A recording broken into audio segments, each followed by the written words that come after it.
needs to be written.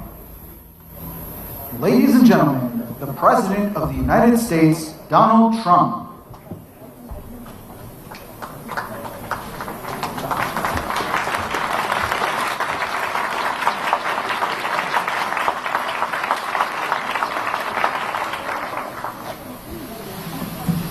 Well, thank you very much, everybody. We appreciate it. We're getting ready to go back. Had a tremendous 24 hours. We've had a tremendous 3 months, actually, because this has been going on for quite a while. That was a tape that we gave to Chairman Kim and his people, his representatives, and it captures a lot, captures what could be done.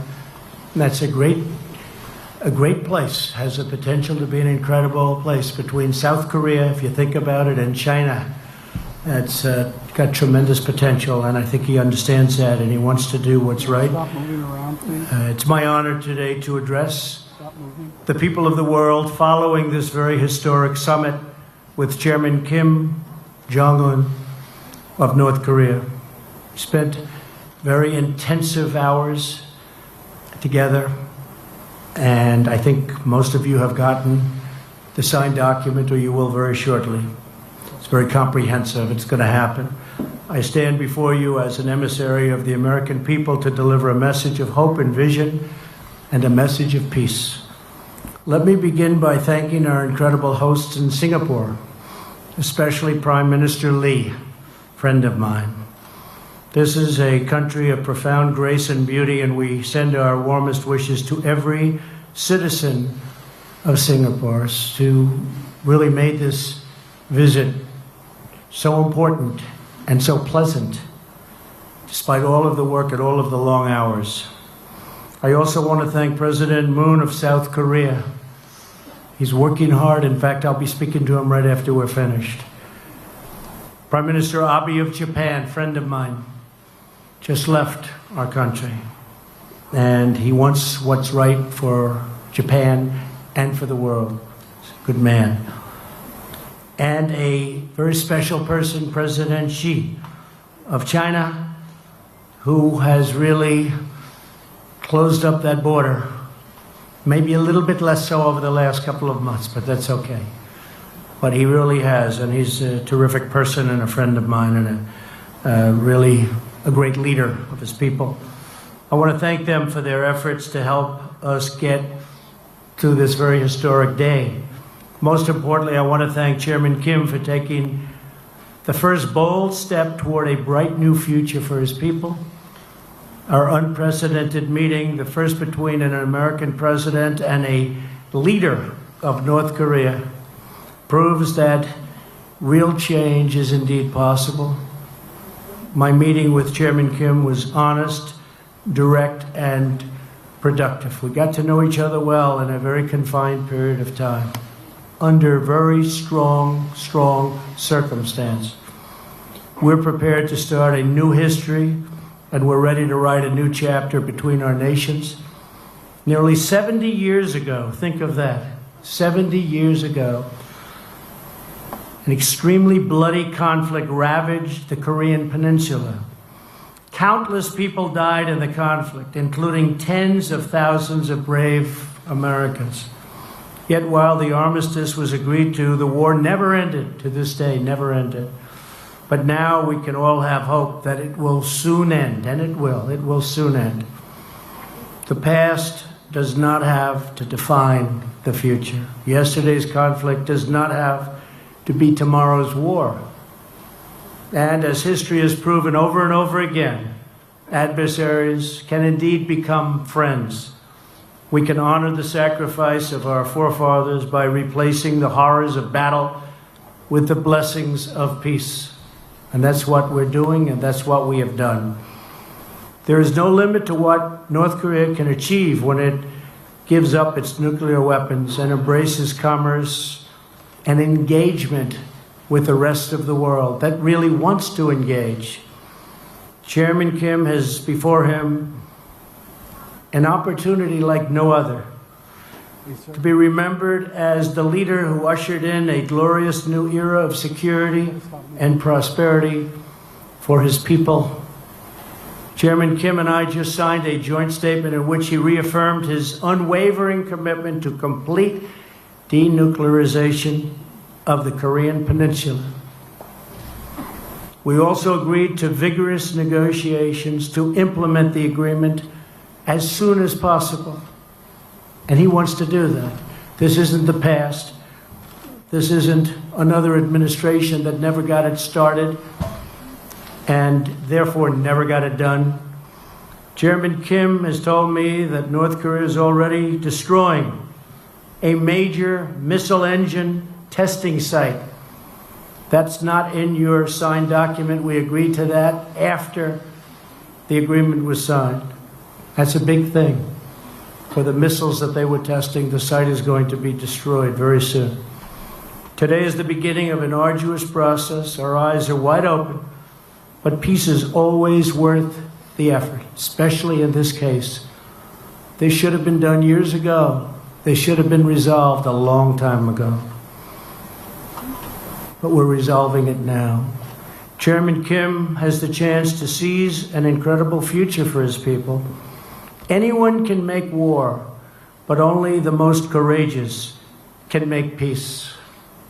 The current state of affairs cannot endure forever. The people of Korea, North and South, are profoundly talented, industrious, and gifted. These are truly gifted people. They share the same heritage, language, customs, culture, and destiny. But to realize their amazing destiny, to reunite their national family, the menace of nuclear weapons will now be removed. In the meantime, the sanctions will remain in effect. We dream of a future where all Koreans can live together in harmony, where families are reunited and hopes are reborn, and where the light of peace chases away the darkness of war. This bright future is within, and this is what's happening. It is right there. It's within our reach.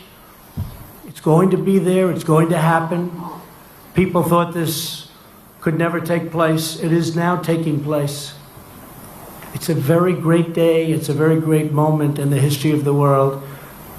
And Chairman Kim is on his way back to North Korea, and I know for a fact as soon as he arrives, he's going to start a process that's going to make a lot of people very happy and very safe. So it's an honor to be with everybody today. The media, it's a big gathering of media, I will say. Makes me feel very uncomfortable. But it is what it is. People understand that this is something very important to all of us, including yourselves and your families. So thank you very much for being here. We'll take some questions. Wow. It's a lot of questions. Go ahead. Sure, go ahead. NBC. Thank you, Mr. President. Two questions for you, if you don't mind. First, the man you met today, Kim Jong-un, as you know, has killed family members, has starved his own people, is responsible for the death of Otto Warmbier. Why are you so comfortable calling him very talented? Well, he is very talented. Anybody that takes over a situation like he did at 26 years of age and is able to run it and run it tough. I don't say he was nice or I don't say anything about it. He ran it. Very few people at that age, you can take 1 out of 10,000 probably couldn't do it. Otto Warmbier is a very special person, and he will be for a long time in my life. His parents are good friends of mine. I think without Otto, this would not have happened. Something happened from that day. It was a terrible thing. It was brutal. But a lot of people started to focus on what was going on, including North Korea. I really think that Otto is someone who did not die in vain. I told this to his parents.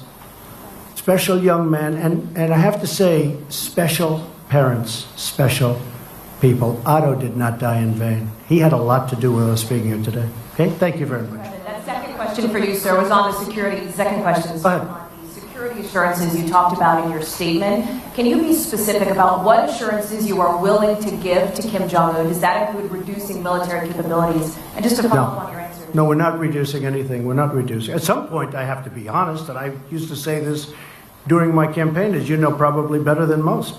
I want to get our soldiers out. I want to bring our soldiers back home. We have right now 32,000 soldiers in South Korea. And I'd like to be able to bring them back home, but that's not part of the equation right now.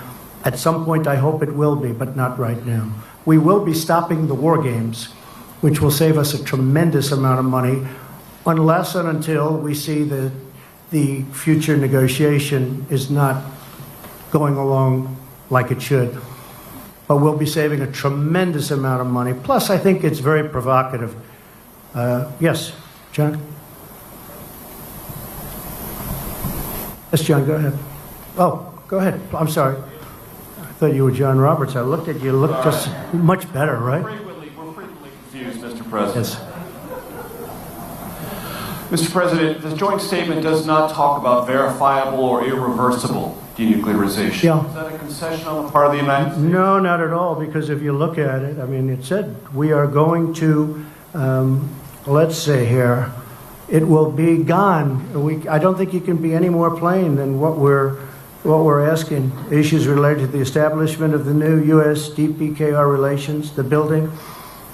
We talk about the guarantees, and we talk about unwavering commitment to the complete denuclearization of the Korean Peninsula. This is the document that we just signed. Did you discuss with Chairman Kim methods to verify, either with the United States or international organizations, that very process? Yes, we did.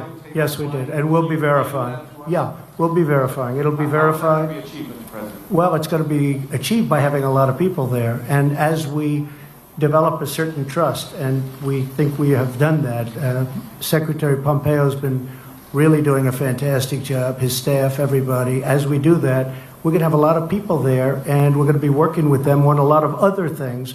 But this is complete denuclearization of North Korea, and it will be verified. Will those people be Americans or international? Combinations of both. Combinations of both. And we have talked about it, yes. Yeah, go ahead. Be nice. Be respectful. Be very respectful, sir. What did Kim Jong-un say to you to give you the confidence that for once in the history of North Korea, they are not cheating the system and gaming the world and gaming the people who will have to go in and make sure that they're actually giving up their nuclear arsenal? Yeah, I mean, very fair question. He actually mentioned the fact that they proceeded down a path in the past, and ultimately, as you know, nothing got done. In one case, they took billions of dollars during the Clinton regime, took billions of dollars, and nothing happened. That was a terrible thing. And he actually brought it up to me. And he said, we have never gone this far. I don't think they've ever had the confidence, frankly, in a president that they have right now for getting things done and having the ability to get things done. And he was very firm in the fact that he wants to do this. I think he might want to do this as much or even more than me, because they see a very bright future for North Korea.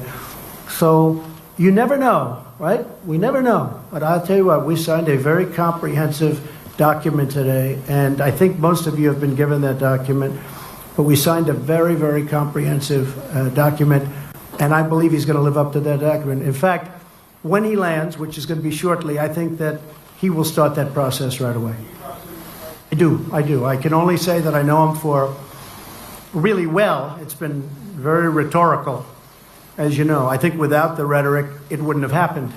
I think without other things going along, I think the establishment of a new team was very important. They have a great team. But I think he wants to get it done. I really feel that very strongly. There's John. You know, you two guys look alike when the light is right on the hair is very similar. Let me see who has better hair. He's got pretty good hair, John. It's the angelic glow of the backlighting, Mr. President, that makes us look so similar. Of course, the denuclearization, nuclear weapons, and biological weapons, and whatnot, is one problem in North Korea. Another huge problem is the horrible record that they have on human rights. Was that discussed at all? Is that something that you will tackle? Yes, it was discussed. It will be discussed more in the future, human rights.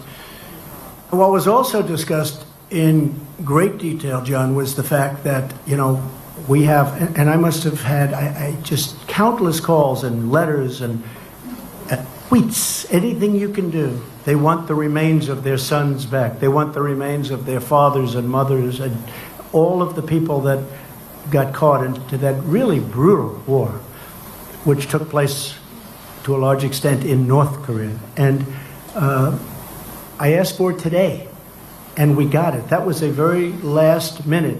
The remains will be coming back. They're going to start that process immediately. But so many people, even during the campaign, they'd say, is there any way you can work with North Korea to get the remains of my son back or my father back?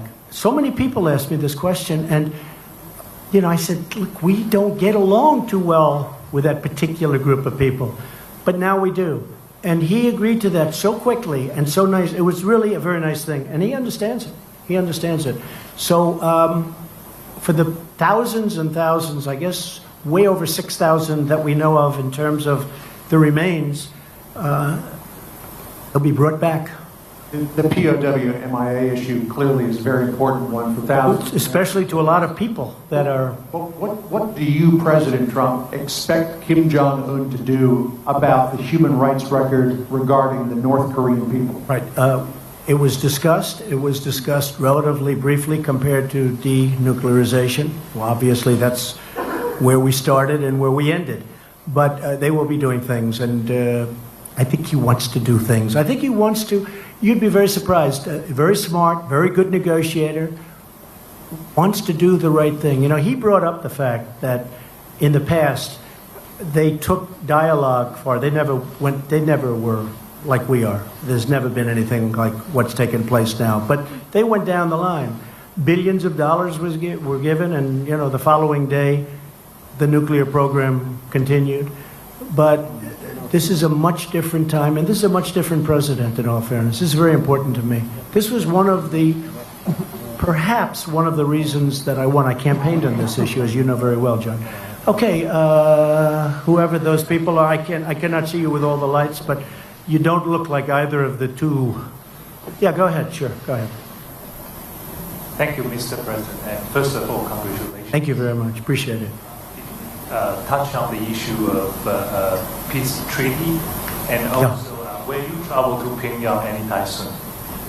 Well, at a certain time I will. I said that will be a day that I look very much forward to at the appropriate time. And I also will be inviting Chairman Kim at the appropriate time to the White House. I think it's really going to be something that will be very important. And he has accepted. I said at the appropriate time. We want to go a little bit further down the road. But what we signed today was a lot of things included. And then you have things that weren't included that we got after the deal was signed. I've done that before in my life. And we didn't put it in the agreement because we didn't have time. And I think most of you have been handed out the agreement or soon will. But oh, you have not? Okay. Well, if you could have those agreements passed out. We just finished them just a little while ago. But if you could have the agreements passed out, you'll see what we're talking about. Yes, sir, go ahead. I will second the congratulations, President. Thank you. What part did Japan play, and did the abduction issue come up? And yes. Also, the fate of the Christians. And the yes. follow-up question is, when we were doing an interview with Japanese TV, 50,000 American troops are in Japan. That's true. Again. 50,000 great troops, that's true. Yeah, it did. Abduction, absolutely. This Prime Minister Abe's, one of his, certainly, other than the whole denuking subject, certainly I would say his main point. And I brought it up, absolutely, and they're going to be working on that. It will be. We didn't put it down in the document, but it will be worked on. Christians, yes, we brought it up very strongly. Franklin Graham spent and spends a tremendous amount of time in North Korea. He's got it very close to his heart. It did come up, and things will be happening. Okay? Thank you. Great question. Yes, John, go ahead.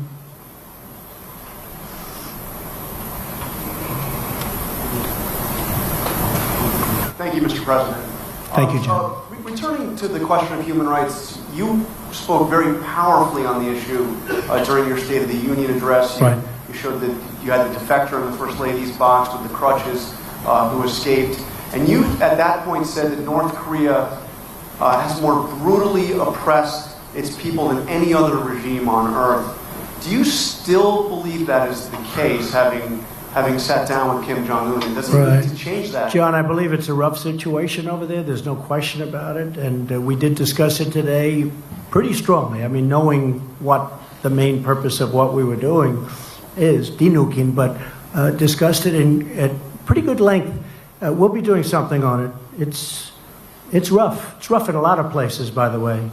Not just there, but it's rough. And we will continue that, and I think ultimately we'll agree to something. But it was discussed at length outside of the nuclear situation, one of the primary topics. But do you think that needs to change to bring on this glorious new era you talked about? Are they going to have to... I think it will change, yeah. I think it probably has to, but I think it will. Yeah. Thank you. Thank you very much. Steve, that's you, Steve, right there. Yes, sir. Thank you. What timetable do you envision for their denuclearization? And in the meantime, are you thinking about easing any sanctions? Well, you know, scientifically, I've been watching and reading a lot about this, and it does take a long time to, pull off complete denuclearization. It takes a long time. Scientifically, you have to wait certain periods of time, and a lot of things happen. But despite that, once you start the process, it means it's pretty much over. You can't use them. That's the good news. And that's going to start very, very soon. I believe that's going to start very soon. We will do it as fast as it can mechanically and physically be done, Steve. And the sanctions? The sanctions will come off when we are sure that the nukes are no longer a factor. Sanctions played a big role. But they'll come off at that point. I hope it's going to be soon, but they'll come off. They, as you know, and as I've said, the sanctions right now remain. But at a certain point, I actually look forward to taking them off. And they'll come off when we know we're down the road where it's not going to happen. Nothing's going to happen. Okay? Thank you. Yes, go ahead, please. Thank you, Mr. President. Thank you. Congratulations on this historic summit. Thank you very much. Congratulations to everybody, by the way. Congratulations to everybody. Go ahead. You signed a document with Kim Jong-un. It's essentially a piece of paper. Yesterday we had a briefing from the Secretary of State, Mike Pompeo. He said the following: many presidents previously have signed off on pieces of paper, only to find that the North Koreans either didn't promise what we thought they had, or actually reneged on those promises. What makes this time different, Mr. President? Well, you have a different administration. You have a different president. You have a different Secretary of State. You have people that are, it's very important to them, and we get it done. The other groups, maybe it wasn't a priority. I don't think they could have done it if it was a priority, frankly. I don't think they honestly could have done it even if it was a priority. And it would have been easier back then. For me, it would have been much easier if this were 10 years ago or 5 years ago. And I'm not just blaming President Obama. I mean, this goes back for 25 years. This should have happened. I was given a very tough hand. I was given this. I was given the Iran deal and plenty of other problems. But we're doing really well. And the Iran deal, I have to be honest, I did it because nuclear is always number one to me. Nuclear is number one. But on the Iran deal, I think Iran is a different country now than it was 3 or 4 months ago. I don't think they're looking so much to the Mediterranean. I don't think they're looking so much at Syria like they were with total confidence. I don't think they're so confident right now. But I hope, with that being said, I hope that at the appropriate time, after these sanctions kick in, and they are brutal, what we've put on Iran, I hope that they're going to come back and negotiate a real deal, because I'd love to be able to do that. But right now it's too soon for that. Yes, please. Mr. President, you also talk about establishing diplomatic relations, exchanging ambassadors. How long before that happens? Good question. Hopefully soon, but we'll have to get things moving first. A little bit early for that. We have to get things moving. Yes, go ahead. Hi. Can you clarify when you said you're stopping war games? So you are stopping the military exercises with South Korea? Yeah, we've done exercises for a long period of time working with South Korea. And we call them war games, and I call them war games, and they're tremendously expensive. The amount of money that we spend on that is incredible. And South Korea contributes, but not 100%, which is certainly a subject that we have to talk to them about also. and that has to do with the military expense and also the trade. So we're doing that. We actually have a new deal with South Korea in terms of the trade deal, but we have to talk to them. We have to talk to many countries about treating us fairly. But the war games are very expensive. We pay for a big majority of them. We fly in bombers from Guam. I said it when I first started, I said, where do the bombers come from? Guam, nearby. I said, oh, great, nearby. Where's nearby? 6.5 hours. 6.5 hours, that's a long time for these big, massive planes to be flying to South Korea to practice and then drop bombs all over the place and then go back to Guam. I know a lot about airplanes. It's very expensive. And I didn't like it. And what I did say is, and I think it's very provocative. I have to tell you, Jennifer, it's a very provocative situation when I see that and you have a country right next door. So under the circumstances that we're negotiating a very comprehensive, complete deal, I think it's inappropriate to be having war games. So number one, we save money, a lot. And number two, it really is something that I think they very much appreciated. Does North Korea give you something in return, though? Well, we've gotten, I've heard that. I mean, some of the people that, I don't know, maybe they really mean it. I don't always want to go against the press because I just don't. Especially not today. This is too important. But I noticed that some of the people were saying that the president has agreed to meet. He has given up so much. I gave up nothing. I'm here. I haven't slept in 25 hours, but I thought it was appropriate to do because we've been negotiating for literally round the clock with them and with us and with John and with Mike and a whole team of very talented people. But we haven't given up anything other than, you're right, I agreed to meet. And I think the meeting was every bit as good for the United States as it was for North Korea. But I just wrote down some of the things we got. And they got a meeting. But only a person that dislikes Donald Trump would say that I've agreed to make a big commitment. Sure, I've agreed to take a period of time and come here and meet, and that's good. But I think it's great for us and as a country, and I think it's good for them. But what did they do to justify this meeting? Secured commitment for complete denuclearization. That's the big thing. They secured the release of 3 American hostages. They already gave them to us 2 months ago. These people are now living happily back in their homes with their families. And it was pretty rough for them, to put it mildly. Secure the commitment to recover the remains, including, these are of fallen heroes. And they're giving a commitment, they're starting it immediately, to recover the remains. And I just went through how many people asked me about it. I was amazed, actually. So many people would ask me, is it possible? Is it possible? At that time, we had no relationship to Chairman Kim or to anybody else in North Korea. It was a very closed society. So we're getting the remains back. Secured the halt of all missile and nuclear tests. For how long has it been? 7 months? You haven't had a missile go up. For 7 months, you haven't had a nuclear test. You haven't had a nuclear explosion. I remember a nuclear event took place, 8.8 on the Richter scale. And they announced, I heard it on the radio, they announced that a massive, a earthquake took place somewhere in Asia. And then they said it was in North Korea, and then they found out it was a nuclear test. I said, I never heard of a Richter scale in the high 8s. And if you look, there has been no missile launches. They've blown up their missile area. That's going to take place. That has not been written into the contract. We're going to give you the exact details on that. But they secured a halt of all missiles and of all nuclear tests. They secured the closure of their single primary nuclear test site, all 3 of them. They're in an area that's common around each other. They secured the closure.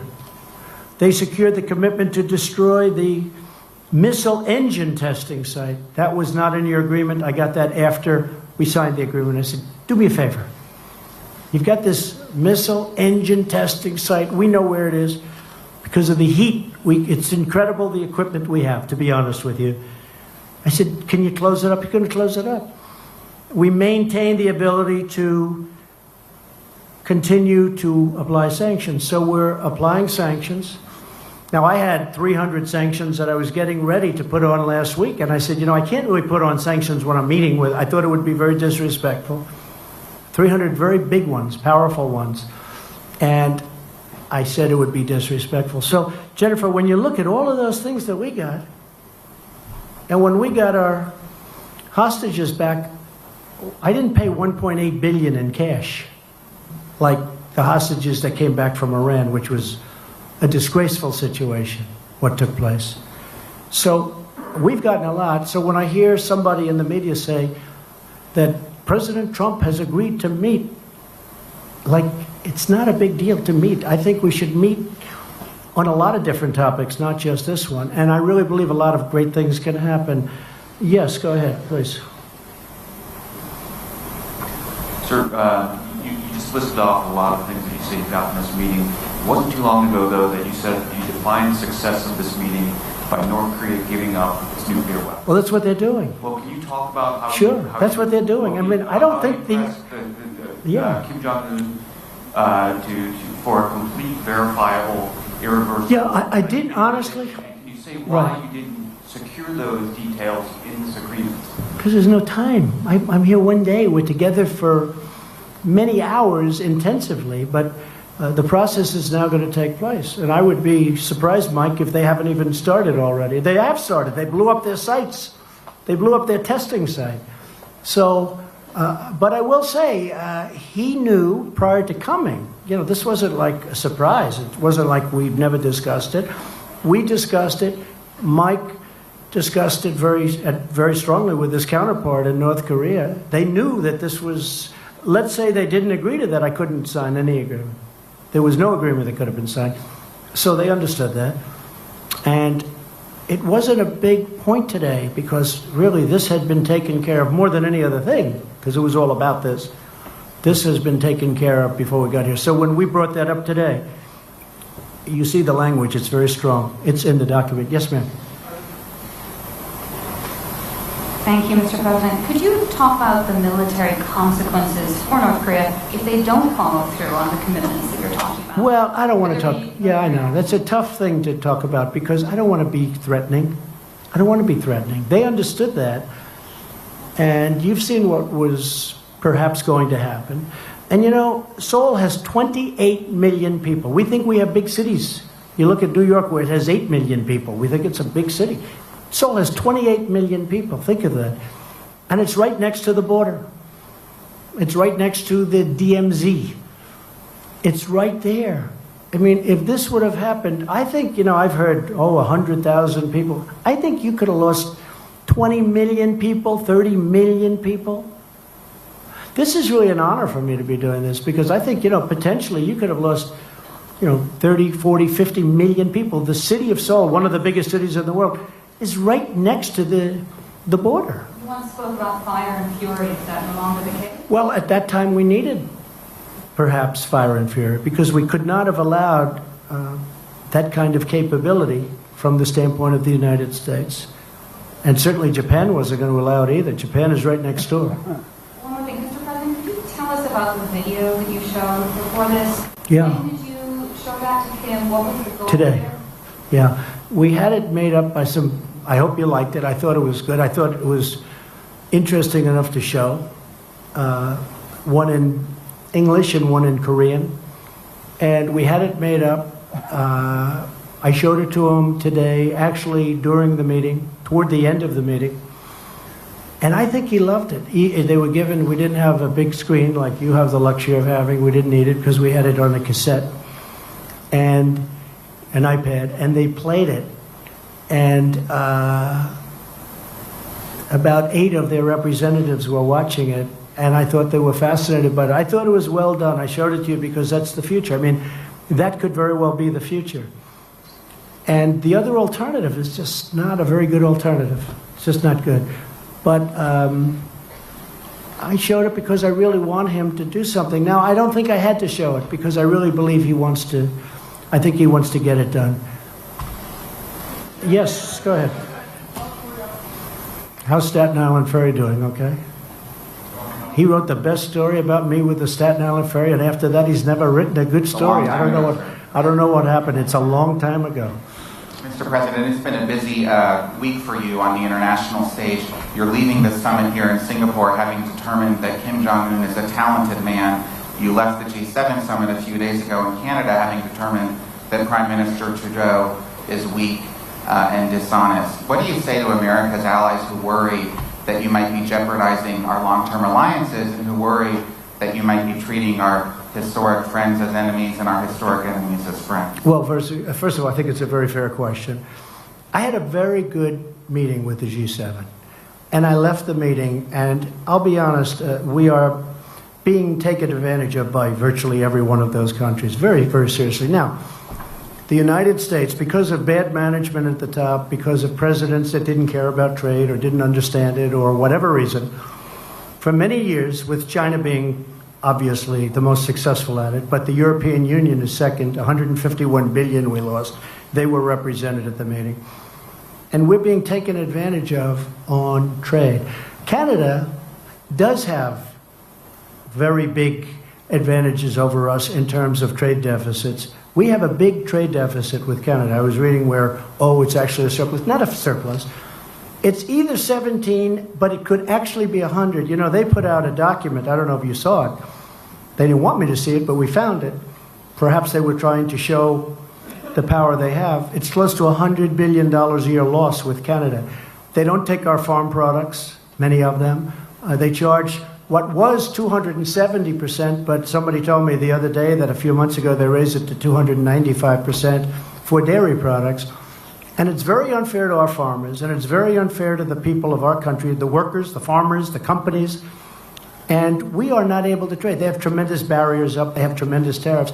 So when I put in a countervailing tariff just to get us up a little bit so the balance isn't so much, it's like this. They said, oh, that's so terrible. I said, what's terrible? We have to catch you a little bit. We have to have a little balance. Even if it's not complete, we have to have a little balance. I say this with many countries. Anyway, we finished the meeting. Really, everybody was happy. And I agreed to sign something. I asked for changes. I demanded changes, and those changes were made. In fact, the picture with Angela Merkel, who I get along with very well, where I'm sitting there like this, that picture was, we're waiting for the document because I wanted to see the final document as changed by the changes that I requested. That was a very friendly, I know it didn't look friendly, and I know it was reported like sort of nasty both ways. I was angry at her. Actually, we were just talking, the whole group, about something unrelated to everything, very friendly, waiting for the document to come back so I could read it before I leave. Anyway, I left and it was very friendly. When I got onto the plane, I think that Justin probably didn't know that Air Force One has about 20 televisions. And I see the television, and he's giving a news conference about how he will not be pushed around by the United States. And I say, push him around. We just shook hands. It was very friendly. Look, countries cannot continue to take advantage of us on trade. The numbers are out. Over the last couple of years, and over the last many years, but over the last couple of years, this country has lost $800 billion on trade with other countries, the biggest one being China. $800 billion. $151 billion with the European Union. They don't take our agricultural products, barely. They don't take a lot of what we have, and yet they send Mercedes into us. They send BMWs into us by the millions. It's very unfair. And it's very unfair to our workers, and I'm going to straighten it out, and it won't even be tough. Okay? Thank you. Go ahead. Go ahead. Following up on Bill's question, one, your relationship with Mr. Kim is stronger right now than any. Do you plan on involving Congress in anything as nuclear bill or nuclear nation? I would like to involve Congress, yes. And no, I have a good relationship with Justin Trudeau. I really did. Other than he had a news conference that he had because he assumed I was in an airplane and I wasn't watching. He learned that's going to cost a lot of money for the people of Canada. He learned. You can't do that. You can't do that. We left. We had a very good relationship. I've had a good relationship with Justin. I have a good relationship with all. I have a very good relationship with Angela Merkel. But on NATO, we're paying 4.2%. She's paying 1% of a much smaller GDP than we have. We're paying 4.2% on a much larger. We're paying for, I mean, anyone can say from 60 to 90% of NATO. And we're protecting countries of Europe. And then on top of it, they kill us on trade. So you just can't have it that way. It's unfair to our taxpayers and to our people. But no, I have a good relationship with Justin, and I have, I think, a very good relationship with Chairman Kim right now. I really do. I think, I hope it's good, because if it is, we're going to solve a very big problem. I think we've gone a long way to solving it today. Should we keep going for a little while? I don't know. It's up to the legendary Sarah Huckabee Sanders. Should we keep going, Sarah? Okay, we'll go. Well, I don't care. Hey, you know, it just means we get home a little later in the evening, right? Yeah, go ahead. Sure, go ahead. Go ahead. Hi, Mr. President. How are you? I'm nice, good. Nice From to the see you. Straits Times of Singapore. Welcome to the country. Thank you very much. I hope you enjoyed our food. Beautiful country, I did. I just have wanted to find out, you describe this as a process. What is the immediate next step? Is there some ongoing dialogue? Yes. We're getting together next week to go into the details. And that's our Secretary Pompeo, yeah, next week with John Bolton and our entire team to go over the details and to get this stuff done. We want to get it done. He wants to get it done. We're also working very much with South Korea. We're working with Japan. We're working with China to a lesser extent, but we're working with China. And you're coming back to Singapore? I would come back gladly. Your Prime Minister was fantastic. We were with him yesterday. He's done a great job. It was very welcoming. It really probably it probably made a difference, actually. It's a great place. Thank you very much. Yes, ma'am. Thank you, Mr. President. What was it about that first interaction with Chairman Kim this morning that made you decide not to walk away after you said that you would know within the first minute if he was sincere? I've said that about relationships. I've said that about people. You know, in the first second, now I was generous, I said 5 seconds, but you know, in the first second, in some cases, sometimes that doesn't work out. But sometimes it does. From the beginning, we got along. But there's been a lot of groundwork. This wasn't like we went and we started talking about, as you know, right? We didn't just come in and start talking about these very complex subjects that have been going on for 70 years. We've been discussing this for months. And, you know, once the rhetoric stopped, once they did a great thing. You know, North Korea did a great thing by going to the Olympics. Because the Olympics, and President Moon will tell you this, the Olympics was not exactly doing great. People didn't feel like being bombed out of the opening ceremonies. You know, they weren't exactly selling tickets. And as soon as the Chairman Kim, said, let's participate in the Olympics, it sold like wildfire and was a great success as an Olympics. It was a great success. He did a great thing. But since that time, pretty much since that time, because as you know, a delegation came from South Korea who had just met with North Korea. They came to the White House. They told me lots of things, including the fact that they'd be willing to de-nuke. We have one of their great people here today, that they were willing to de-nuke. And once that started, we have been really talking about that from the end of the Olympics, when the whole delegation came to say various things, including de-nuking. If I may, a second question. In the document that you signed earlier today, North Korea agreed to commit to denuclearization. To borrow a phrase that you have used to criticize your predecessors and political opponents, how do you ensure that North Korea is not all talk, no action? Well, I think, can you ensure anything? Can I ensure that you're going to be able to sit down properly when you sit down? I mean, you can't ensure anything. All I can say is they want to make a deal. That's what I do. My whole life has been deals. I've done great at it. And that's what I do. And I know when somebody wants to deal, and I know when somebody doesn't. A lot of politicians don't. That's not their thing. But it is my thing. I mean, again, this really could have been done, I think, easier a long time ago. But I know I just feel very strongly, my instinct, my ability or talent, they want to make a deal. And making a deal is a great thing for the world. It's also a great thing for China. Because I can't imagine that China has, is happy with somebody having nuclear weapons so close. So, China was very helpful. So I think he wants to make a deal. Can anybody be certain? But we're going to be certain soon because the negotiations continue. Okay, thank you very much. Go ahead. You mentioned that you have raised extensively the issue of human rights with Chairman Kim. I wonder what you would say to the group of people who have no ability whatsoever to hear or to see this press conference, the 100,000 North Koreans kept in a network of gulags. Have you betrayed them by legitimizing the regime in Pyongyang? No, I think I've helped them because I think things will change. I think I've helped them. There's nothing I can say. All I can do is do what I can do. We have to stop the nuclearization. We have to do other things, and that's a very important thing. So at a certain point, hopefully you'll be able to ask me a much more positive question or make a statement. But not much I can do right now. At a certain point, I really believe he's going to do things about it. I think they are one of the great winners today, that large group of people that you're talking about. I think ultimately they're going to be one of the great winners as a group. Yes, sir, go ahead. Go ahead. Yeah. Would you ever consider removing the sanctions without significant improvement in the human rights situation? No, I want significant improvement. I want to know that it won't be happening. And again, once you start that process, there'll be a point at which, even though you won't be finished for a while because it can't happen scientifically or mechanically, but you're not going to be able to go back. Once we reach that point, I'll start to give that very serious thought. Yes, go ahead. Go ahead. Go ahead. You first.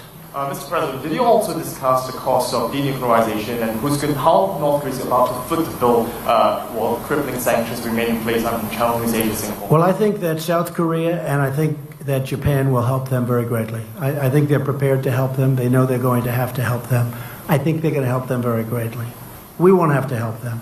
The United States has been paying a big price at a lot of different places, but South Korea, which obviously is right next door, and Japan, which essentially is next door, they're going to be helping them, and I think they're going to be doing a very generous job and a terrific job. So they will be helping them. Yes, ma'am, go ahead, behind, yes. Thank you, Mr. President. Thank you. I'd like to follow up on Steve's question. He asked you how long it would take to denuclearize the Korean Peninsula. You said a long time. What does that mean? Well, I don't know when you say a long time. I think we will do it as fast as it can be done scientifically, as fast as it can be done mechanically. I don't think, I've read horror stories. It's a 15-year process, okay? Assuming you wanted to do it quickly, I don't believe that. I think whoever wrote that is wrong. But there will be a point at which, when you're 20% through, you can't go back. And how long? I had an uncle who was a great professor for, I believe, 40 years at MIT. And I used to discuss nuclear with him all the time. He was a great expert. He was a great, brilliant genius, Dr. John Trump at MIT. I think he was there 40 years, I was told. In fact, the head of MIT sent me a book on my uncle. But we used to talk about nuclear. You're talking about a very complex subject. It's not just like, oh, gee, let's get rid of the nukes. It takes a period of time. But the main period of time that I'm talking is that first period. When you hit a certain point, you can't go back. It's very hard to go back. And how long will that take? We don't know, but it'll go pretty quickly. Go ahead. Sure. Thanks, Mr. President. I wanted to ask again on the sanctions campaign. You alluded at the very beginning that the Chinese are not doing as great a job securing the border as they were before. You expressed, some doubts when Kim went to see President Xi. The Russian foreign minister was in Pyongyang and said there shouldn't be any sanctions while these negotiations are underway. And the South Koreans are now talking about restoring some form of trade. So with all of those players appearing to be moving toward eroding sanctions, how can you keep the sanctions regime in place? What leverage do you have on these countries? Well, I think we have a lot of leverage. I think we have tremendous leverage. I do believe that China, despite my relationship with President Xi, a man who I told you I have great respect for and like also a lot, we're having very tough talks on trade. And I think that probably affects China somewhat, but I have to do what I have to do. And I think over the last 2 months, the border is more open than it was when we first started.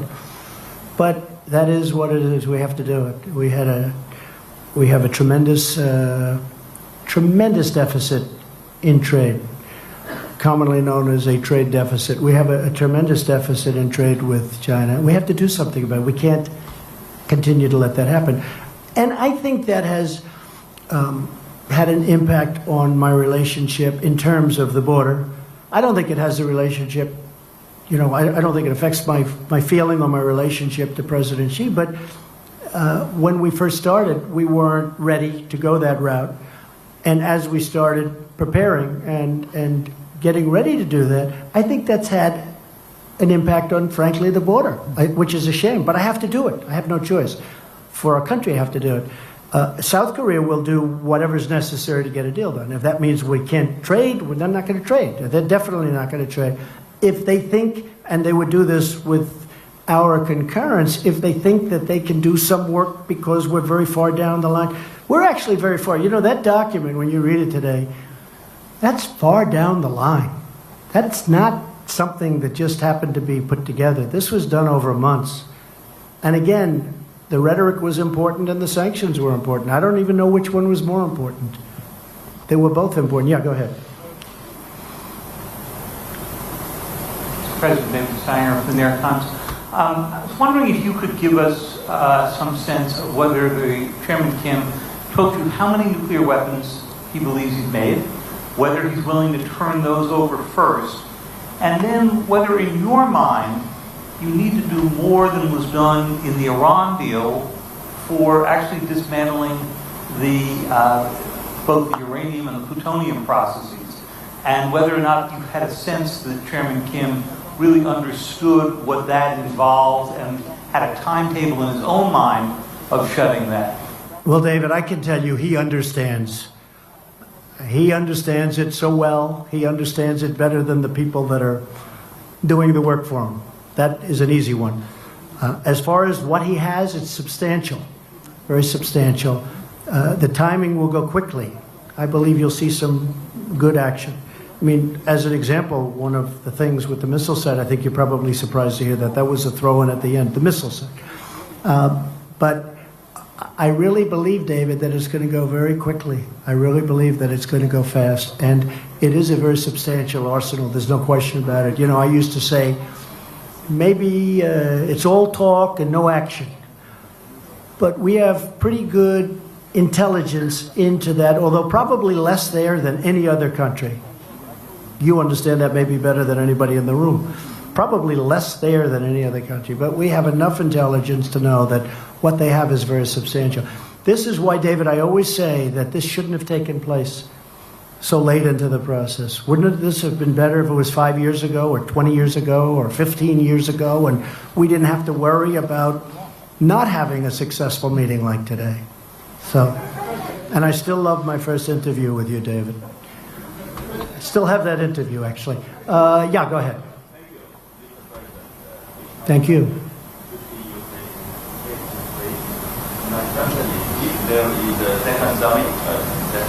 If there is a second summit with the Chairman Kim Jong-un, will it be in Pyongyang or Washington? We haven't set that up. We'll probably need another summit. We'll probably need, or meeting, we could use a different term, but we'll probably need another one. I will say this, we're much further along than I would have thought. I did not think we'd be here. I thought, and I've told people, I didn't want to build up people's hopes too much. I told people, I thought that this would be a successful meeting if we got along, we developed a relationship, and we could have maybe gotten to this point in 3 or 4 months from now. But it really happened very quickly. A lot of that was because of the foundation that was, put down before we met. A lot of things happened very fast. We didn't have, as an example, bringing back the remains. That was not one of the things that was on our agenda today. I brought it up at the very end because so many people had talked to me about it. And I brought it up at the very end, and he was really very gracious. Instead of saying, well, let's talk about it the next time, he said, it makes sense, we will do it. And he knew, they know where many of those incredible people are, where they're buried, along roads, along highways, along paths, usually, because our soldiers were moving back and forth and they had to move rapidly. It's very sad. But he knew, and That was brought up at the very end, and you know, it was really great that he was able to do it. A lot of people are going to be very happy about that. Yes, go ahead, please. Thank you. Congratulations. Thank you. Thank you for the nice way you treat us. We appreciate it. Really, it's very good. It's really beautiful what you do. Go ahead. So you... And now I'll probably get this killer question. Well, I do want to talk about the future of North Korea. It's all right. Specifically the people. Kim Jong-un is saying he's wanting a brighter future with prosperity for his people, yet we know they've lived under oppression. You showed him this video of what the future could be like, but do you have an idea specifically of the model that he would like to go towards? Economically, is he open to more economic freedom? It's a good question. So you saw a tape today, and that I think was done really well, but that was done at the highest level of future development. I told him, you may not want this. You may want to do a much smaller version of this. I mean, you're going to do something, but you may want to do a smaller version. You may not want that with the trains and the everything, you know, super, everything, the top. And maybe you won't want that. It's going to be up to them. It's going to be up to them. It's going to be up to the people what they want. They may not want that. I can understand that too. But that was a version of what could happen, what could take place. As an example, they have great beaches. You see that whenever they're exploding their cannons into the ocean, right? So I said, boy, look at that bridge. Wouldn't that make a great condo behind? And I explained, I said, you know, instead of doing that, you could have the best hotels in the world right there. Think of it from a real estate perspective. You have South Korea, you have China, and they own the land in the middle. How bad is that, right? It's great.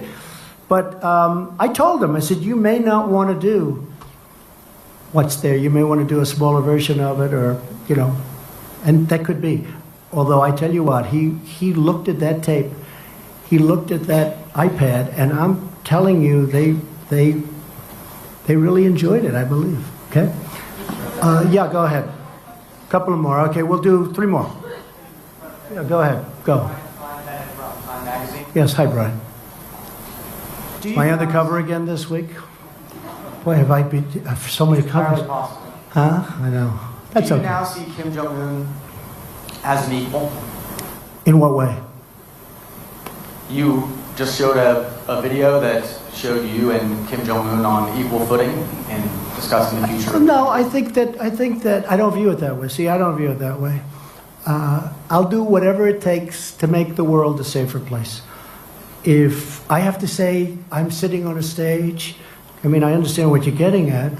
If I have to say I'm sitting on a stage with Chairman Kim, and that's going to get us to save 30 million lives, could be more than that, I'm willing to sit on the stage. I'm willing to travel to Singapore very proudly, very gladly. Again, I you know, other than the fact that it is taking my time, they have given up a tremendous amount. They've given it up even before, and even add the Olympics to it. You know, you could add the Olympics to the question. They went to the Olympics. They took an Olympics that was going to be a massive failure, that maybe wouldn't have even opened. And they made it a tremendous success by agreeing to participate. Add that to the list of things that they've done. So, Brian, if I can save millions of lives by coming here, sitting down, and establishing a relationship with someone who's a very powerful man, who's got firm control of a country, and that country has very powerful nuclear weapons, it's my honor to do it. Are you concerned that the video you just showed could be used by Kim as propaganda to show him? No, I'm not concerned at all. We can use that video for other countries. Go ahead. Mr. President, in the year 2000, President Clinton got a request by Kim Jong-il. Got impressed? Got a request from Kim Jong-il to travel to Pyongyang and meet him, and Clinton refused. He sent Secretary of State Albright. Yeah, he did a great deal, and he spent $3 billion and got nothing. They started making nuclear weapons. Mr. President, you, on the other hand, got the request and right away went here to meet him. And do you understand those people who said you gave him the ultimate present, the legitimacy to a regime who oppresses its people without an ongoing process before you, as the US President, as the leader of the free world, meet and shake hands with this leader of North Korea, who is perceived to be oppressing brutally his own people. Okay, good. I think we just answered the question. But do you understand? I understand it much better than you do. Okay, yeah, go ahead. Go ahead. Thank you very much. Yes. Mr. President, Eliana Johnson. Sure. Politico. Hi. Hi. You mentioned a couple specific concessions that you got from Kim, the return of remains and the destruction of the nuclear site. And I know you said that was And much more. Than yeah, I know you said the last thing was an add-on and it wasn't in the agreement, that he gave you his word. If he doesn't follow through on these things, what are you prepared to do in response, and will you lose faith in this process? No, I think he'll do it. I really believe that. Otherwise, I wouldn't be doing this. I really believe, and it was really the engine testing site, in addition to all of the other things that they've agreed to do. It was they have a very powerful engine testing site that, again, we're able to see because of the heat that it emits. And yeah, I'm able to. I'm very happy. I'll tell you what. I'm very happy with those 2 points, the 2 points you mentioned. But I think you might be referring to the thing that's not in, which is the engine testing site. Honestly, I think he's going to do these things. I may be wrong. I mean, I may stand before you in 6 months and say, hey, I was wrong. I don't know that I'll ever admit that, but I'll find some kind of an excuse. Okay, one more. Come on. Yeah, go ahead. Go ahead, sure. Thank you. With Shenzhen Media Group China. I just would like to know, will you call Chinese President Xi when you come back to DC to discuss about achievements you made today with Chairman Kim? And I will. What's your expectation about China's role to accelerate the process to establish a long-term peace mechanism? Well, my expectation about China is that China is a great country with a great leader and a friend of mine. And I really believe that he's happy that we've made this kind of progress. And I've heard from him. But I will be calling him very shortly, maybe even before I land. Okay? And I have to say, and the United States is a great country. And we have set records economically, over $7 trillion in net worth addition to what we have. And we are almost twice the size, the economy of the United States. Nobody talks about this because you do hear a lot about China, rightfully so. But the United States now is almost twice the size of the economy of China. We have a great country and we're on a correct path. Okay, one more, that'll be it. Oh, South Korea? Where's South Korea? I think you deserve, go ahead, go. You deserve one, yes. You deserve one. I've got 2 questions for you, Mr. President. First, you mentioned earlier that you're going to talk with South Korean President Moon Jae-in over the phone. What do you plan to discuss with him? I just want to tell him about the meeting. Very successful, and he'll be very much involved in the final negotiation. He's a very, very fine gentleman, also a friend of mine, and I look forward to speaking to him. He'll be very happy when he hears about. I've already sent word to him about what happened. I sent the document to him, actually, and all of the details behind the document. So I'll be talking to him very shortly. If I may ask another question, in signing the peace treaty, do you plan to work this out with North Korea's Chairman Kim only, or what do you think about the involvement of South Korea and China as the signatory? I'd like to have them involved also. There's a question as to whether or not we're supposed to, or whether or not we legally have to. I don't care. I think it would be great to have China involved, and also, of course, South Korea. Okay?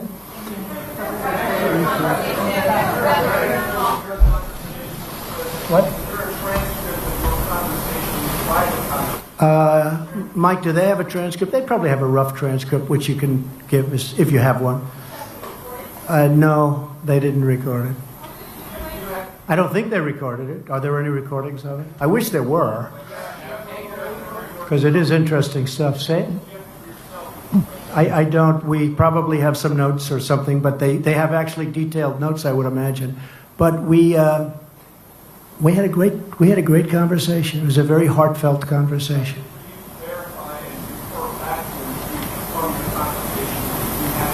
Yeah, well, I don't have to verify because I have one of the great memories of all time, so I don't have to. Okay. Okay.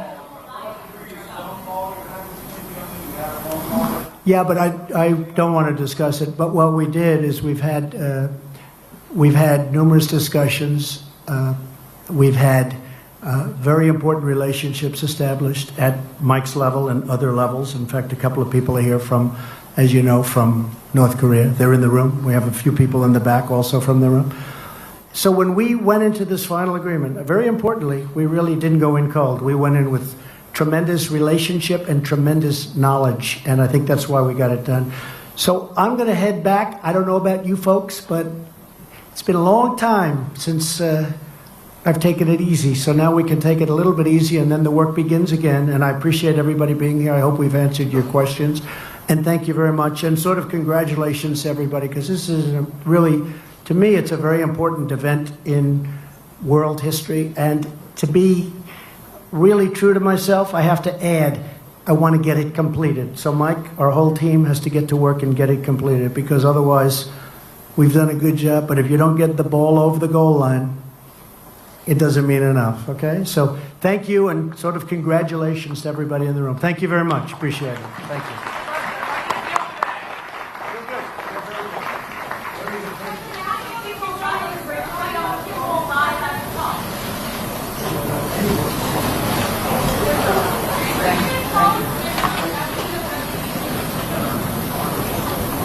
Thank you, everybody.